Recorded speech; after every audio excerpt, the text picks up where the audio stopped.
सुनेंगे सुसमाचार को, परमेश्वर के वचनों को, संदेश को प्रचार करने के लिए तैयार है।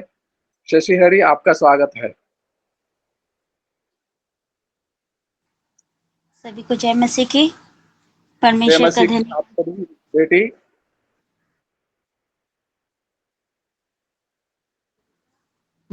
हम ईश्वर को बहुत आयत से धन्यवाद देते हैं आज के विशेष दिन के लिए, सुंदर समय और सुंदर सा सुबह हम लोगों को दिया है देखने के लिए, क्योंकि हमें हमेशा परमेश्वर का धन्यवादी और आभारी होना और परमेश्वर के आज्ञा पे चलना बहुत ही ज़रूरी है। इसलिए हम सभी एक छोटा सा प्रार्थना करते हैं। धन्यवाद पिता परमेश्वर, सुंदर से समय, सुंदर मौके के लिए ईश्वर जो आपने दिया पिता। विशेष दुआ प्रार्थना करते ईश्वर, यहाँ जितने जन उपस्थित है पिता, जो नहीं हो पाए पिता, हर एक घर और परिवार के लिए दुआ प्रार्थना करते ईश्वर। प्रभु आप हर एक की विनती प्रार्थना को जानते हैं ईश्वर कि उनकी क्या ज़रूरत है पिता। आप उनके परमेश्वर ज़रूरतों के अनुसार पिता आप उन्हें देते हैं ईश्वर। उसके लिए आपका कोटि कोटि धन्यवाद हो पिता। बहुत आयत से पिता इस वचन के लिए धन्यवाद देते हैं पिता परमेश्वर।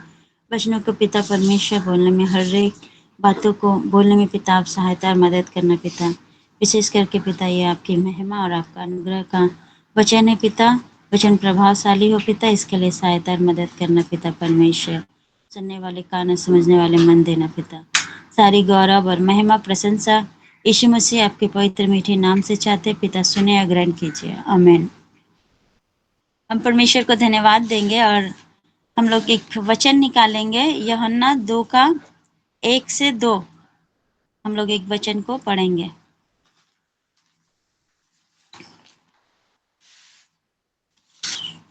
यूहन्ना सुसमाचार अध्याय 2 में से 1 और 2 वचन को पढ़ेंगे। तीसरे दिन गलील के काना में किसी का विवाह था और यीशु की माता भी वहां थी। यीशु और उसके चेले भी उस विवाह में निमंत्रित थे। आमीन। आमीन। परमेश्वर का धन्यवाद हो, क्योंकि हम यहाँ पर पढ़ते हैं कि तीसरे दिन गलील के काना नगर पर एक जगह है जहाँ पर परमेश्वर निमंत्रित है और वो अपने परिवार समेत वहाँ पर इस भोज में, शादी के विवाह में निमंत्रित है।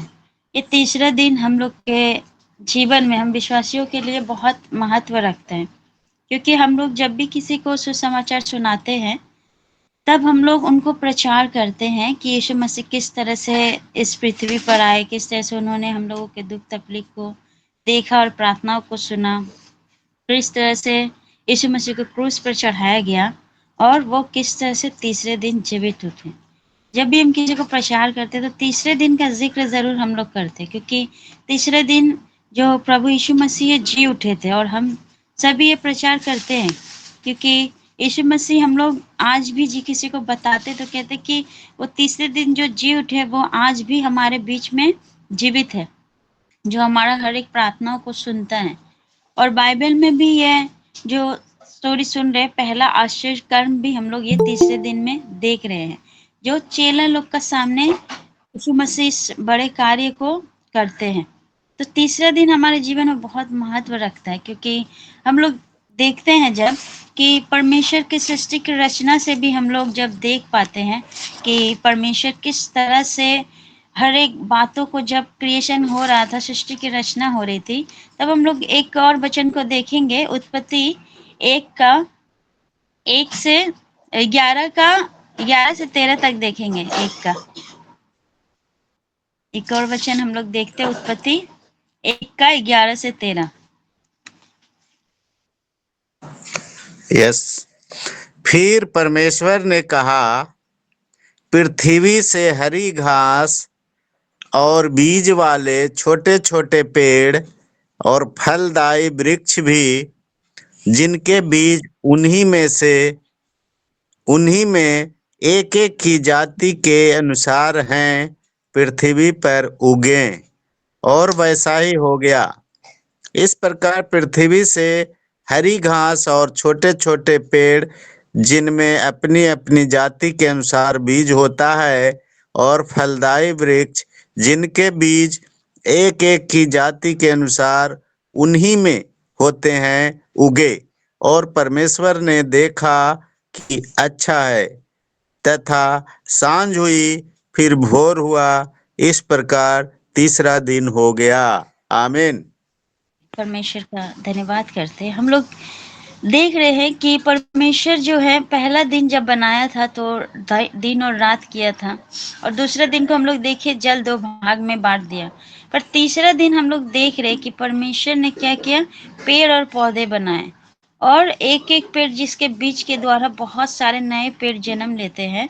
यानी कि तीसरा दिन जो नया जीवन एक बढ़ोतरी से हो सकता है। फिर वो लोगों ने जाने को जो दर्शाए, परमेश्वर ने एक पौधा जो बनाया, फिर वो नहीं बोला कि फिर दूसरा भी बन जाएगा, फिर ऐसा करके तीसरा बनेगा, नहीं। वो क्या किया, उन पौधों को मल्टीप्लाई करना शुरू किया, एक से दूसरा और दूसरे बीच से तीसरा निकलेगा, ऐसा, ताकि एक काम जो है वो बार बार नहीं, परमेश्वर ने एक ऐसा काम किया जिससे कि एक चेन रिलेशन शुरू हो गया। परमेश्वर ने, हम लोग देखा जब मिट्टी से आदम को रचा गया था, और उसने क्या किया, उसके नथनों में सांस फूंक दिया और आशीष दिया कि पृथ्वी पर भर जाओ। और हम लोग बहुतायत से देख पाते हैं जब आदम को रचा गया था, जब हम लोग उसी वचन को पढ़ते हैं, उत्पत्ति 1:27 में लिखा है कि तब परमेश्वर ने मनुष्य को अपने स्वरूप के अनुसार उत्पन्न किया, और अपने ही स्वरूप के अनुसार परमेश्वर ने उसको उत्पन्न किया, नर और नारी करके उसने मनुष्य की सृष्टि की। और परमेश्वर ने उसको आशीष दी और उससे कहा, फूलो फलो और पृथ्वी पर भर जाओ और उसको अपने वश में कर लो, और समुद्र की मछलियां तथा आकाश के पंछियों और पृथ्वी पर रेंगने वाले सब जंतुओं पर अधिकार रखो। ये परमेश्वर ने बहुतायत से हम लोगों को क्या अधिकार दिया।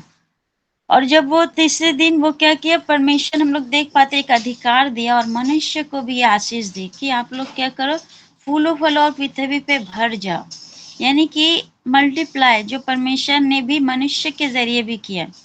और तीसरे दिन हम लोग बहुत अच्छी रीति से इसलिए भी मानते हैं कि यीशु मसीह जीवित उठा, और हम लोग जो है सभी बताते हैं। और जब हम इस बात को विश्वास करते पूरी रीति से, जब हम किसी से जब प्रचार करते हैं, हम सभी यहाँ जितने भी जन हैं, जब हम लोग किसी को ये विश्वास देते हैं, प्रचार करते हैं, तो वो इंसान जब विश्वास करता है, तब क्या होता है उनके जीवन में या हमारे जीवन में, जब हम लोगों ने विश्वास किया तो जीवन में हमारा काम होना शुरू हो जाता है।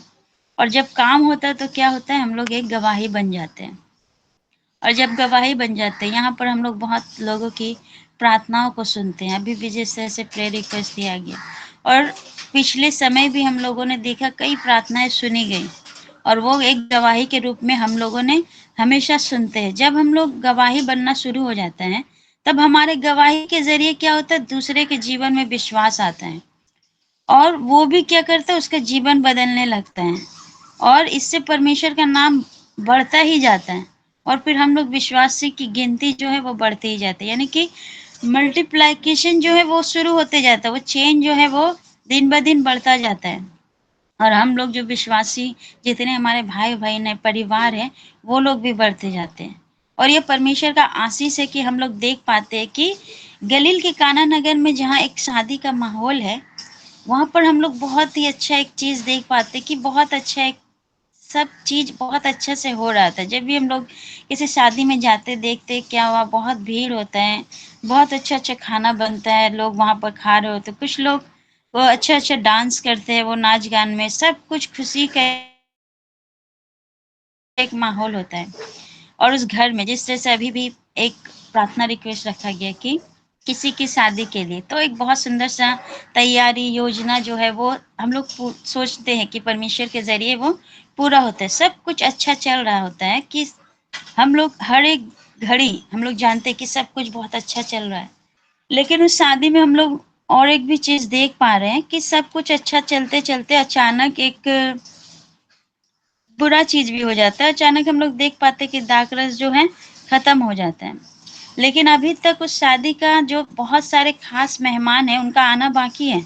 और ये बहुत ही बड़ा समस्या होती है जब भी कोई शादी में अगर किसी की किस खाने अगर घर जाए और बाराती बाकी है, तो बड़ा चिंता का विषय हो जाता है कि अब क्या होगा, मेहमान तो बहुत ज़्यादा बढ़ गए। तो वहाँ पर भी कुछ ऐसा ही हो गया। दाखरस जो है घट गया और ये बहुत बड़ा समस्या हो गया उस घड़ी घटी में। तो कई बार हम लोग भी अपने जीवन में बहुत समय हम लोग देख पाते हैं कि सब कुछ अच्छा चल रहा होता है, सब कुछ। हम लोग ईश्वर को धन्यवाद देते हैं और बहुत सारा चीज़ों को हम लोग अपने जीवन में देखते हैं, बहुत अच्छा-अच्छा हो रहा है। सब काम बहुत अच्छा हो रहा है। बहुत सारे जीवन में हम लोग ऐसे भी हो जाते हैं कि हम लोग कभी-कभी नौकरी के लिए ईश्वर से बहुत दुआ करते हैं और एक दिन अचानक नौकरी मिल जाता है और जब नौकरी मिल जाता है तब हम लोग बड़ा व्यस्त हो जाते हैं और व्यस्त में हम लोग क्या करते हैं बहुत ही ज़्यादा हर एक चीज़ों में घुल-मिल जाते हैं और हम लोग फिर भी हमें क्या सबसे पहले जो स्थान परमेश्वर को देना चाहिए, उनको याद रखना चाहिए, वो बहुत ज़रूरी होता है। पर हम लोग बहुत ज़्यादा व्यस्त हो जाते हैं क्योंकि कभी-कभी सब कुछ जब अच्छा चल रहा होता है तब हम लोग परमेश्वर को याद तो करते हैं लेकिन जब दुःख के समय जो इस तरह से याद कर रहे थे, उस तरह से नहीं कर पाते क्योंकि हम लोग व्यस्त जीवन में जीते हैं। लेकिन जब एक अचानक बड़ा समस्या आ जाता है, जैसे कि हम लोग देख पाते हैं कि चेले लोग जब नाव में थे, किस तरह से अचानक से तूफ़ान आ गया था। उसी तरह से हम लोग के जीवन में भी कभी-कभी कोई बीमारी अचानक से आ जाता है, जो हम लोगों ने कभी सोचा नहीं होता, वो अचानक से हमारे जीवन में आ जाता है। कभी-कभी हमारा आर्थिक परिस्थिति इतना ज़्यादा खराब हो जाता है कि हम लोग परेशान हो जाते हैं कि अब आगे क्या होगा? ये हम लोग जानते हैं जितने भी विश्वासी हम लोग परिवार हैं, आने वाले समय में जो क्रिसमस का समय है, कई परिवार, कई लोग सोच रहे होंगे कि क्रिसमस की तैयारी करनी है, बहुत कुछ करना है, लेकिन आर्थिक कमी हो रही है।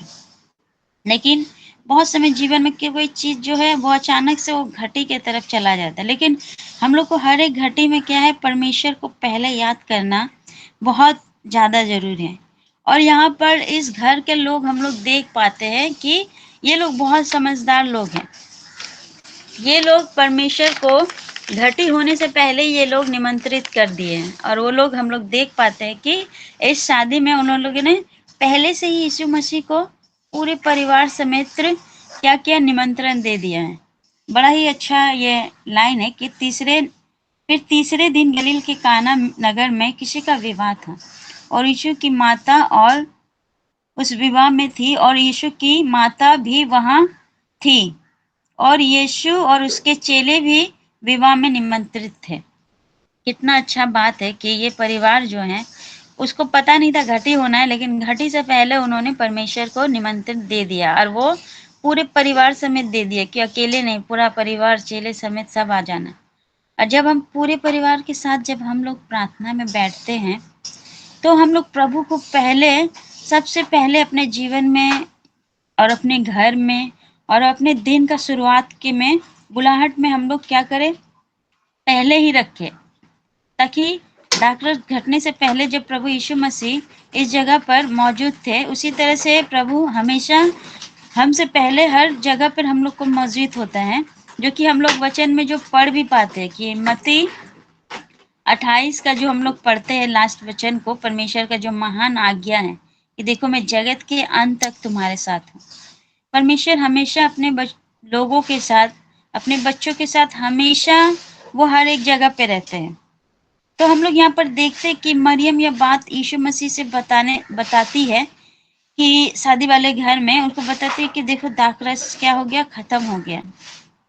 अब यीशु मसीह को जब बताती है, जब वो मरियम, तो यहाँ पर हम लोग देख पाते जब हम लोग किसी शादी में जाते हैं किसी परिवार के, तो हम लोग क्या करते हैं शादी वाले घर फैमिली को बुलाते हैं और बताते हैं कि देखिए अभी कुछ मेहमान बाकी है, लेकिन ये जो डिश है कैटरस है जो जाके बताता है कि ये सर ये खाना खत्म हो गया, या सर ये कोल्ड ड्रिंक्स खत्म हो गया, सर ये आइसक्रीम खत्म हो गया। तो उसके अनुसार वो लोग क्या करता है उपाय करता है। लेकिन यहाँ पर हम लोग बहुत अच्छा एक चीज़ देख पाते हैं कि मरियम जो है ये चीज़ यीशु मसीह को बताती है और इससे हम लोग ये सीख पाते हैं कि हमारा जो समस्या होता है कई बार हम लोग लोगों को बताते हैं, लेकिन हम लोग से जो बताते हैं समस्याएं, कई बार हम लोग अविश्वासियों के बीच में भी ये सारी बातें रखते हैं। लेकिन यहाँ पर मरियम के ज़रिए हम लोग ये सीख पाते हैं कि हमारा जो समस्या है वो लोगों से नहीं बल्कि परमेश्वर से, सिर्फ यीशु मसीह से कहे, क्योंकि हम लोग जानते हो उसी के पास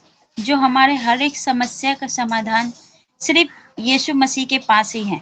इसलिए जब हम लोग प्रार्थना रिक्वेस्ट रखते हैं और कहते कि प्रभु के पास हमारी समस्याओं के लिए आप प्रार्थना करें, क्योंकि हम लोग जानते हैं कि ईश्वर ही इस समस्या का समाधान कर सकते हैं और लोगों के पास इसका कोई हल नहीं है। और हम लोग यहाँ पर और भी एक अलग चीज भी देख पाते हैं, जहाँ पर हम लोग इसी वचन में एक और बार पढ़ेंगे, मत्ती 2 का 3 से 4 को एक वचन पढ़ेंगे।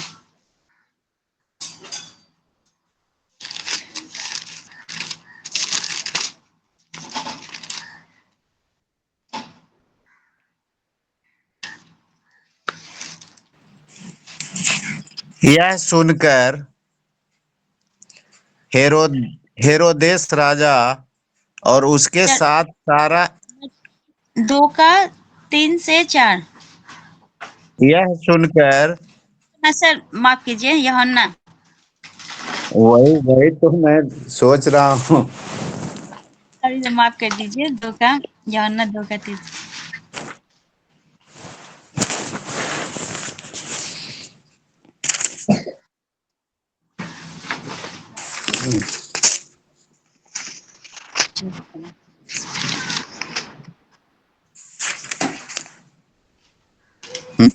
जब दाखरस घट गया तो यीशु की माता ने उससे कहा, उनके पास दाखरस नहीं रहा।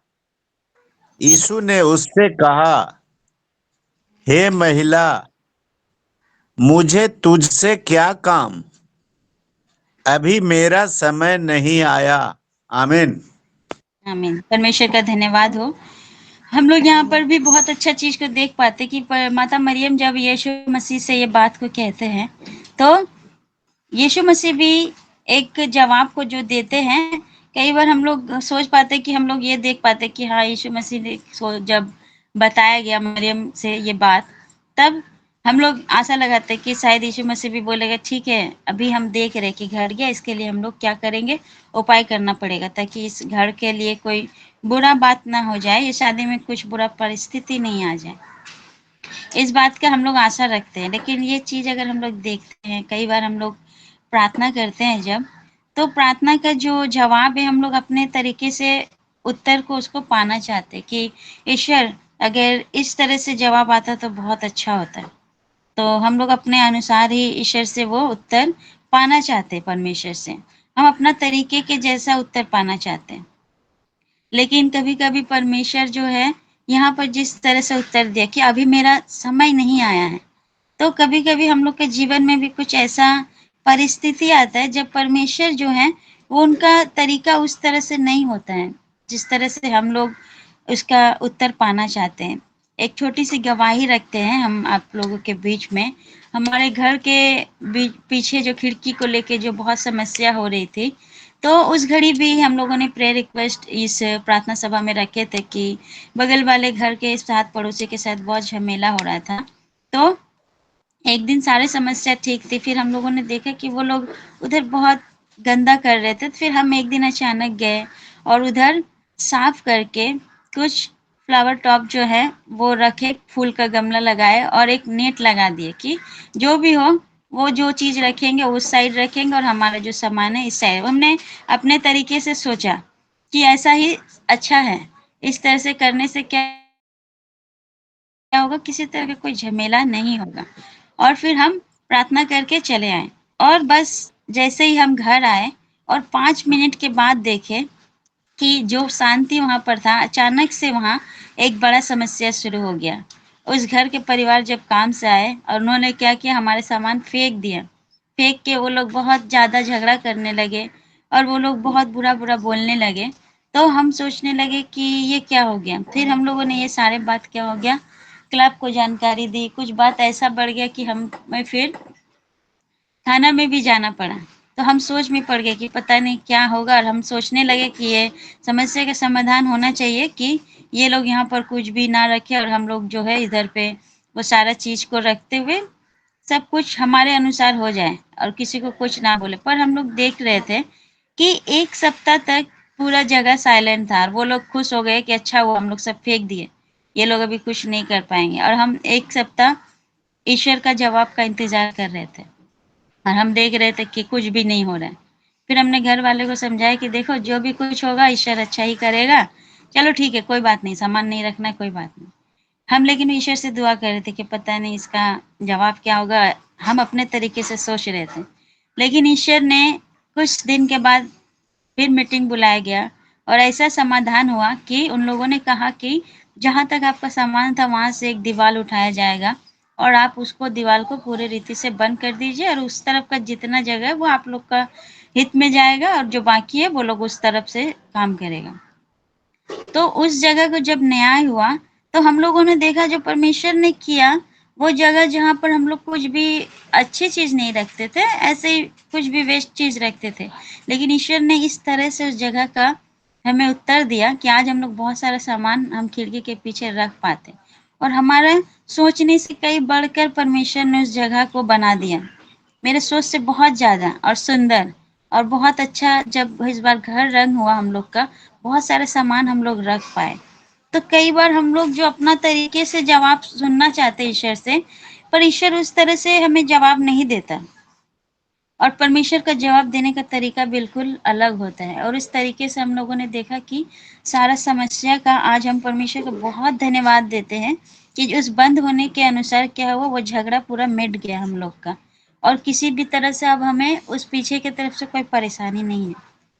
तो ईश्वर बहुत समय हम लोग को बहुत अलग तरीके से जवाब देना चाहता है और लेकिन इस जगह हम लोग फिर देखते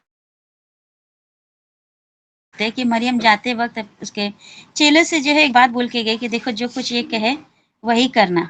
कई बार हमारा मन में जो होता है बात, आवाज आता है जब हम लोग प्रार्थना में बैठते हैं, ईश्वर हमें आवाज देता है कि देखो हम इस प्रकार आपको आवाज देते हैं किस तरह से हम लोगों को परमेश्वर का सेवा या परमेश्वर के कार्य को, सुसमाचार को किस तरह से करना चाहिए। लेकिन कई बार जो है हमारा मन जो है उस आवाज को सुनने नहीं देता है, इसलिए हम कई बार परमेश्वर का जो उत्तर देने का तरीका जो अलग होता है, कई बार हम लोग समझ नहीं पाते, हम लोग सुन नहीं पाते। लेकिन यहाँ पर हम लोग बहुत अच्छा चीज देख पाते कि मरियम एक अच्छा चीज भी सिखा के जाती है, वो चेलों को बोल के जाती है कि जो कुछ वो कहे वैसा ही करना।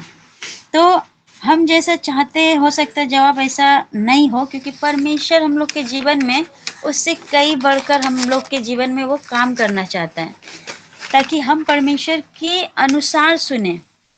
और जब भी हम प्रार्थना में बैठते हैं और उसका सुनते हैं तो हम लोग क्या है, आशीष को पा पाते हैं। और हम जब देखते हैं कि मसीह यीशु ने वहां पर चेलों से बोला, जब वहां पर मटके रखे गए थे तो वहां पर यीशु मसीह ने अपने चेलों से कहा कि जाओ पानी को जो है मटकों में भर दो। और चेला लोग भी कितना ही अच्छा उनके आज्ञाकारिता थे, वो लोग भी क्या किए, मटका को मुंहा मुही उन्होंने क्या किया, मुंहा मुही भर दिया, पूरा रीति से मटका भर दिया। लेकिन अगर देखा जाए तो चेला ने कोई बात उससे कोई सवाल नहीं पूछा कि सिर्फ पानी भरना है। अगर हम लोग किसी चीज को घटी देखते तो क्या करेंगे, अगर शरबत का कमी है तो हम लोग जरूर पूछेंगे कि थोड़ा सा चीनी भी डालना होगा क्या, या नींबू या और कुछ डालेंगे उसको और भी अच्छा बनाने के लिए। लेकिन नहीं, चेला ने कुछ भी नहीं पूछा, खाली बोला उनको मुँहा मुँही भर दो। और उन लोगों ने उनकी आज्ञा के अनुसार ही किया और उन्होंने उसको भर दिया। फिर हम लोग उन्होंने उससे कहा कि यीशु मसीह ने उनके चेले से कहा कि जाओ और उसमें से कुछ निकाल कर किसको देना है, भोज के प्रधान के पास लेके जाओ। और जब वो पानी जो मटकों में भरा था वो सिर्फ पानी ही था, और वो जब वो आज्ञा दिया और आज्ञाकारिता के जरिए ही वो ने क्या किया, साथ परमेश्वर का आवाज सुन लिया और पानी जो अभी हम लोग देख पाते मटके में से पानी ही भरा गया था। और वो जाके भोज के प्रधान के पास बोला कि लेके जाओ। और जब उस परमेश्वर के आवाज को उसने सुना और उसने क्या किया, पानी जो है वो आशीष कर्म के लिए वो सोच रहा था। चेला जब उसका आज्ञा को सुन के गया, हम लोग देख पाते हैं कि अगर वो पानी था और जो हम लोग सब देख ही पा रहे वहां पे क्या हो रहा है, जब प्रभु यीशु मसीह आज्ञा दिया तो वो चेला उसको लेके चला गया। और जब लेके गया तब हम लोग देख पाते हैं कि भोज के प्रधान ने क्या किया, उस पानी को पिया और पीने के बाद उसने क्या किया, बोला कि दूल्हा को बुला के लाओ। अब सोचो जो चेला वहां पर खड़ा था लेके गया, उसको समझ में आ गया होगा कि अभी ये भोज का प्रधान ने इस पानी को पी लिया है, अब ये बहुत चिल्लाने वाला है, क्योंकि उसको पता था कि मटका में सिर्फ पानी ही भरा गया था। लेकिन वो जो भोज का प्रधान है वो कहता है कि ये लोग जो है देखो कितना अच्छा दाक रस, जब हम लोग पहला बार जाते तो अच्छा रहता है, धीरे धीरे जब रात होता है तो क्या होता है वो घटता रहता है। और वो घटने के बाद वो भोज के प्रधान दूल्हा को बुलाकर कहता है कि हर एक मनुष्य पहले अच्छा दाक रस देता है और जब पी के लोग छक जाते तब मध्यम, परंतु तूने अच्छा दाक रस अब तक रख छोड़ा है। वो जब पीता है तब देखता है कि पानी क्या होता है, दाकरस में बदल जाता है। तब हम जब आश्चर्य कर्म को अपना जीवन में देखना चाहते हैं तब हम लोग को सबसे पहले ज़रूरी है कि ईश्वर के बातों को हम लोग सुने। हमारे जीवन में तभी आश्चर्य कर्म होगा जब हम परमेश्वर की बातों को सुनेंगे। उसने क्या किया, दूल्हा को जब बुलाया उस समय वो चेला बड़ा उसका हाल खराब हो गया। लेकिन प्रधान हमारे बहुत गुस्सा होने वाला, वो सोचने लगा, पर वो सोच रहा होगा क्या बोलेंगे, और उसने सोचा होगा कि बोल देंगे यीशु मसीह ने ऐसा कहा था। लेकिन प्रधान ने जो कहा वो सुनकर आश्चर्यचकित हो गया कि ये बिल्कुल भी अलग हो गया। आश्चर्य कर्म हम लोग तभी देख पाएंगे जब हम ईश्वर की आज्ञा को सुनेंगे। इसलिए हमें हमेशा परमेश्वर की आज्ञा मानना बहुत ज़रूरी है, ताकि हमारा जीवन आश्चर्य कर्म से भर जाए और हमेशा हम परमेश्वर पर विश्वास करें और उसकी आज्ञा पर चले, तो हम लोग अपने जीवन में बहुत सारा आश्चर्य कर्म जो यहाँ पर पहला गलील के काना नगर पे किया गया था, और उन्होंने क्या लिखा है कि यीशु ने गलील के काना में पहला आश्चर्य कर्म दिखाकर अपनी महिमा प्रकट की और उसके चेलों ने उस पर विश्वास किया। हम जब अपने जीवन में देखना चाहते हैं कुछ अलग, कुछ नया, तभी होगा जब हम लोग ईश्वर के बात के अनुसार सुनेंगे, उनकी आज्ञा को सुनेंगे, तभी हम अपने जीवन में बहुत सारा आश्चर्य कर्म को देख पाएंगे और उस बातों को विश्वास करेंगे, और विश्वास के ज़रिए ही हम किसी और को भी सुसमाचार सुना पाएंगे। इसलिए हम परमेश्वर को बहुत तहे से धन्यवाद देते हैं कि हम हमेशा ईश्वर का आज्ञाकारिता में रहे और अपने जीवन में बहुत सारे आश्चर्य कर्म को देख पाएँ। ईश्वर का बहुत तहे से धन्यवाद, और आगे के समय हम धन्यवाद सर को सौंपते हैं। आमीन आमीन। हमेशा आज्ञाकारिता बने, दीन होकर, नम्र होकर परमेश्वर के वचनों को भरोसा करें। यही हमारा दायित्व होता है। भरोसा करें, निर्भर हो, बिलीव करें परमेश्वर क्या चाहता है। परमेश्वर हम सबसे बहुत ही प्यार करता है। परमेश्वर हम सबको चाहते हैं बहुत आयत से फल लाए, हम ब्लेस करें।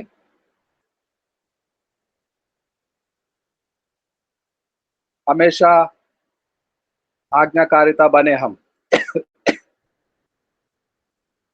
आज्ञा को स्वीकार करें। हम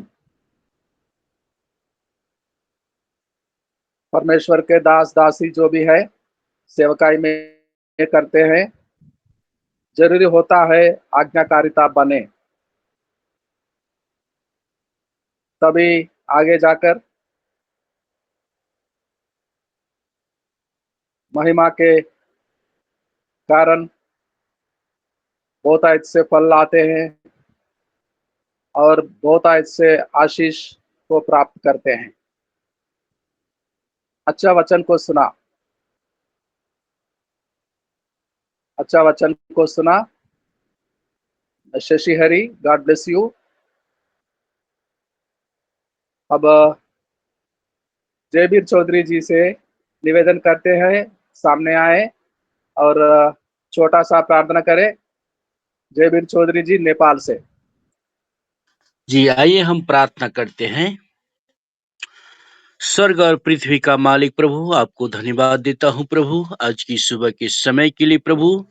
हम सबको प्रभु अपने रात भर प्रभु मीठी निंदिया और आज की सुबह के समय देखने के लिए हम सबको आशीष दिए प्रभु। आपको धन्यवाद देता हूं प्रभु, जो आज के हमारे प्रोग्राम में प्रभु अपने पवित्र जन को सब अपने लुक इन जीसस प्रोग्राम में शामिल किया है। इसके लिए प्रभु कोटि कोटि धन्यवाद करता हूं प्रभु, जो आपको महिमा करने के लिए आपकी पवित्र जन जो अच्छे गीत मीठी गीत गाए, और इस गीत से प्रभु आपको महिमा हो। प्रभु आपकी दासी जो बहुत से अच्छे से दाख रस की परिणत किए प्रभु, जो आप इस संसार में हर एक असंभव को संभव करने वाले परमेश्वर है प्रभु। इसीलिए प्रभु आप अपने दासी को जो ओठ में अपने दिल में प्रभु पवित्र आत्मा की शक्ति से जो ये वचन दिया है प्रभु, उसको आप आशीष दे, उसको परिवार के, उसको सेवकाई में, उसको हर एक परिस्थिति में प्रभु आपने आशीष दे प्रभु। धन्यवाद करता हूं आज के मीटिंग के लिए प्रभु, धन्यवाद। हम प्रार्थना करते हैं यीशु की नाम से, आमेन आमेन आमेन। आमेन आमेन। धन्यवाद हो जयवीर चौधरी जी का, पास्टर जी का। अब समय हो गया है यही संपन्न करने, और आज का वोट ऑफ थैंक्स को बोलेंगी ज्योति हरी। सभी को जय मसीह। धन्यवाद देते प्रार्थना के लिए विश्वनाथ प्रसाद सर को, धन्यवाद देते सुंदर सा भजन के लिए हरिंदर सर को, धन्यवाद देते वचनों को पढ़े जाने के लिए मदन कुमार सर को, विश्वनाथ प्रसाद सर को, हरिंदर सर को, राहुल सर को और जयवीर सर को। धन्यवाद देते सुंदर सा प्रचार के लिए शशि हरी सिस्टर को, और आखिरी प्रार्थना के लिए फिर से धन्यवाद देते जयवीर सर को और धनराज सर, उनकी पूरी टीम को धन्यवाद। जय मसीह। आपको भी जय मसीह की बेटी ज्योति हरी। लगातार प्रार्थना में है हम सारे भाई बहन। अब साजन कोशी साहब सामने आए, आगे आए और आशीषों को सुनाए। Praise the Lord, praise the Lord. सुंदर सुबह के लिए धन्यवाद प्रभु, वचन के लिए धन्यवाद प्रभु, खुशहाली जीवन के लिए धन्यवाद प्रभु, एक एक को बख्शा है इस बात के लिए धन्यवाद प्रभु। यस, अब हम बेनेडिक्शन की ओर जाएं। पिता परमेश्वर की सहभागिता, पवित्र आत्मा का प्रेम और प्रार्थना में किए गए प्रत्येक बातों के साथ आज और आपके दोबारा आगमन तक निरंतर होती रहे।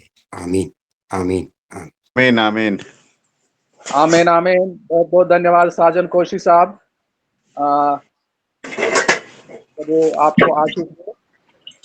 और जय मसीह भैया, जय मसीह सर, जय मसीह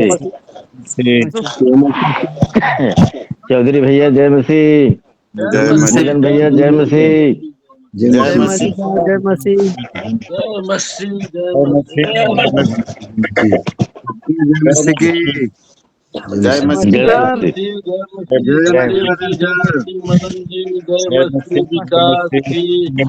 सर, मसीह, जय मसीह। सभी भाई बहन को जय मसीह, जय मसीह, जय मसीह सर, जय मसीह,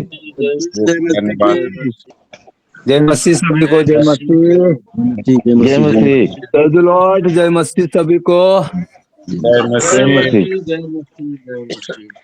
चौधरी भैया, जय मसीह, जय मसीह जय मसीह जय मसीह जी जार से बहुत ठंडा, हाँ बहुत ठंडा है, बड़ ठंडा है यो हरिदेव जी, बड़ ठंडा।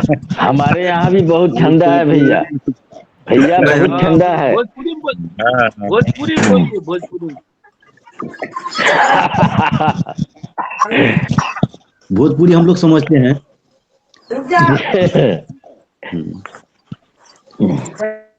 ठीक।